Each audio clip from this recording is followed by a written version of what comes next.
Hello and welcome back to the channel. My name is Krashy, and today we're going to be diving into a jungle build guide on Kwang. Yes, this is the next hero I decided to do, or the first hero. I don't know which order I'm posting these in. But yeah, we're going to be talking about Kwang jungle, what the best build for him is, and I'm even going to give you kind of a second alternate build that I like to run, so you can kind of mess around with it yourself. But Kwang, one of the better junglers in the game right now. First and foremost, on the Fang Mao video, like I said, you're either going to see that later or you're going to see it before this. I forgot to talk about the crest, so you almost always want to go into the occult crest into Tempest. I say almost always, even though he's like a tank, the tank crests don't really serve him very well. Like, you can use Sapphire's Mantle and build some health on him, and that's fine. But you really want to build ability haste on this character, and Tempest just feels so perfect for that. This is going to give him a little bit of damage, a little bit of health, a little bit of haste, and then it gives you some of that healing power. So you're dealing damage near you, and then you heal 50% of that damage dealt. So Tempest is just his best crest. I've tried using some of the others. I just don't really like it. I've even tried doing like Obelisk and stacking and trying to do like big damage on him.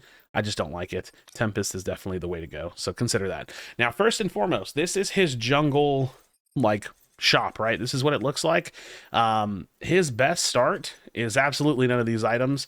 It is Fire Blossom. This is just like the tank start item, right? You're going to start the jungle with a Vitality Bead, or a Spirit Bead. It doesn't really matter, but Vitality Bead is usually what I tend to start with. And you're going to build your Brimstone. So I'm kind of doing this like in a rudimentary way. Let me explain this the best I can. Brimstone is like the tank jungle clear item. It's the item that tanks need to use to clear the jungle. So what does it do? 200 health, 200 mana, Blaze passive, deal 12 damage per second in an area around you, increased by 50% towards monsters. This is literally just like a burning aura around you. You can literally see it on the ground. If you see that little red pulse under my feet, that is the burning aura that is around me, and this is your jungle clear item. Now, next, you're obviously going to finish the Fire Blossom. This is going to be your first armor item. So this is first physical armor. This is going to be 300 health, 200 mana, 40 physical armor, and it has Heat Wave, deal 15, 1.5% health as damage per second to all nearby enemies, damage increased to monsters and immobilized targets. So as you're doing Kwang's like knock up, immobilize, you're also going to increase that damage, and then you're going to be doing damage the more health that you buy. So Fire Blossom, a phenomenal tank start. You're going to see every tank in the game start in jungle with this item, I promise you. The next item is a little bit up for like debate. It just kind of depends on how your game is going. There's two items, right? There's two items that you build in either slot 2 or slot 3. It really just depends on how your game is going. So I'm going to show you the next two slots. We're going to talk about them. Keep in mind the order's really up to you. We got Flux Matrix and we have Elefrost. Now, these are the kind of like aggressive tank items. These are like the damagey tank items. Let's go ahead and talk about it. So Flux Matrix. Flux Matrix is 300 health, 40 magic armor, 20 ability haste. Again, ability haste is very good on Kwang, so you can spam your abilities. And you have unstable shackles. Nearby enemy heroes take 10% additional magic damage. So you're essentially just making the people near you, and you're a tank, you're going to be in there, take more damage from you and any other magic damage on your team, and have their tenacity decreased by 20%. Tenacity is anti-CC, or like CC control, like anti-CC. So it's like if you lower their tenacity, they're going to take more CC, essentially is what it is. So if you build tenacity, or if you have tenacity, then you're going to take a little bit less CC. Those times come down a little bit. So this item is just like, it's health, it's haste, it's armor, so you're building into that tank thing, but it's also damage technically, because you're bringing additional percentage damage in the magic damage that you do and the magic damage that your teammates are doing. Let's talk about Elefrost. Elefrost is your armor item, your next armor item technically, because you already have the Fire Blossom, which is funny. Keep in mind this is a physical armor item, but you need it anyways, so it's like you're kind of just starting the game off with physical armor, so it's kind of awesome. Elefrost is 400 health, 35 physical armor, 15 ability haste. Again, that theme of just building ability haste. Whenever, at this 3 slot, we're at 35 ability haste. You can't see it under my webcam. I'll see if I can show you. We're at 35 ability haste with the crest active, the Tempest. You'll be at 45, so you're almost at like 50 ability haste, so pretty solid. It is, so all the good stats that you need. Frostblade, 0.5 second to 1.5 second cooldown on ability cast. Empower your next basic attack within 4 seconds. So it's the Spell Slasher. It's this item right here. Spell Slasher, it's that after ability use, you hit and do damage. There's 3 items that have that. There's Augmentation, Oathkeeper, and Elefrost. So yeah, these are really good items. Like all 3 of these items are really good, and it's basically just that post auto attack Spell Slasher proc. So you deal 40 and then plus 35, plus 2.5% health damage on hit around the target, slows by 20%. So you're gonna spike and do damage, like you dash in, you hit them, you spike and do damage, you slow them, and then it's also gonna restore 5% of your missing mana, which is really nice. So a little bit of mana management, good armors, good haste, etc., etc. Now, I always like to build the core 3 build out because that's essentially what you're chasing after. If you have to change it, you can. And after the core 3, you build what you need. If they have a really magic heavy team, go over to magic armor, build a crystalline cuirass. This is one of the best tank items in the game. Also, void helm is really, really great.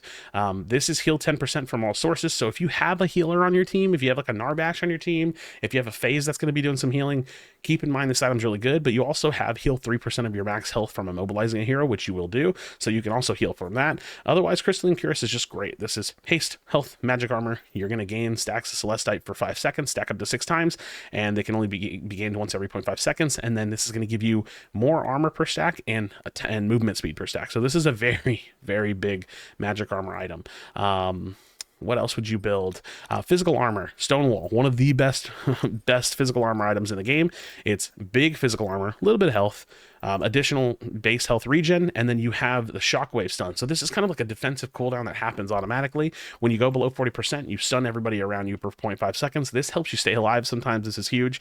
But also it's got the bulwark passive. It's mitigate, and you have percentage physical damage. So a little bit of physical damage that you're taking is mitigated. Really, really good item. If you want to go more into the theme of being like aggressive, I actually like Frosted Lure. It's listed as a support item. I don't think it's amazing, but I have used it a few times and it actually feels pretty good. This is another like haste item. I mean, a lot of these items have haste. Giant's Ring has haste. I don't think it's great on him though. A lot of the tank items have haste, so keep that in mind. But 300 health, 30 physical armor, 15 ability haste, and then you have on being near enemy heroes for 4 seconds, you deal 60 plus 5% health damage to nearby enemy heroes. You slow them by 40%. And then you shield yourself for 140% of the damage dealt for 4 seconds. I actually think this item is really good on Kwang. I need to mess around with it more, so it's just if you want to continue that theme of like you're kind of like a bruiser tank at this point, you can definitely do that.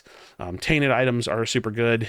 If you need to get some Tainted online, keep that in mind, Tainted Guard, or you could do like a double Tainted for Tainted Bastion, which will help you increase that Colossus mitigate damage from 5% to 10% because it's against blighted targets. So if they're auto attacking you, I feel like I have to explain that every time. If they're auto attacking you, they're going to be blighted from Tainted Guard, and if they're using abilities on you, they're going to be hitting you and getting blighted from Tainted Bastion, and so you can have this base 5% mitigation that could jump up to 10% mitigation. So keep that in mind. Those are all the tank options. Build what you need. Honestly, if you want to go into a little bit of damage, I suppose you definitely could. I think some solid options for Kwang for damage is like Lifebinder, but we're going to talk about that here in a second. So the second build that I like is a little bit more of like a bruiser build. It's essentially the same to start, but instead of the Elefrost, we're going to go into the Oathkeeper.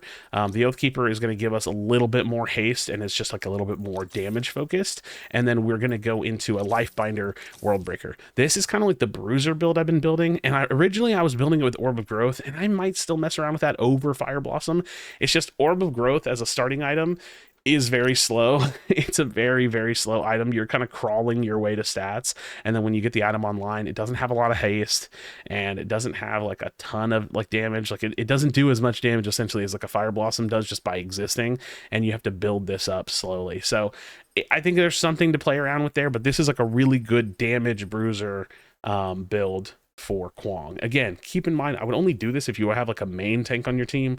So like say you have like an offlane Sevarog, offlane Steel. If those are like main tanks, like they're getting good experience in gold, sure, you can pull this off, but tank is better. With this build, you bring a lot of haste to the table, a lot of haste. I'm going to move my webcam again. We're at 79. That would be 89 haste with this build, and a lot of that haste just comes from getting Lifebinder online. It's the Vital Bond. You gain 0.5% of your health, 2% of your ability power as haste, so you're bringing a lot of haste just from existing. And then World Breaker is like you're converting all of this health into damage. So yeah, if you actually look at the damage stat, we're at 276. It's not super high, but without World Breaker, it's 165. So it's, 165 to 276. It's over 100 power on this item essentially. So 40 something odd power that you're getting just from the extra health just from buying this. So this is a good bruiser build. I think it's not as good as the tank build, but it's fun to play around with if you want to do some damage. So there you have it, friends. The kind of core tank build, we'll go back to it. I'll even show you just like fully built out, like what a normal tank build would look like. Something like this. Stonewall is great to get online. And let's say you're not having too much trouble. Let's say it's a game where you're not having too much trouble with magic armor. You're kind of online here. Maybe we throw something like that in so you can dive in and do a little bit more damage. I think that would be totally fine. If they have like a Chimera, something you got to worry about, throw in a Tainted Guard. Sure, this looks like a solid build. So core 3, kind of deviate around from there. Let me know what you think in the comment section down below. Let me know what heroes you want me to cover. I'm covering jungle builds. I'm the jungle guy. So drop a like on the video, subscribe for future Predecessor content. Let me know what jungle guide, what hero you want me to cover in builds in terms of what they are looking to build and what's good for them. And we can always talk about it. As always, be sure to be kind to one another. Tell someone you love them. And I'll see you on the next video.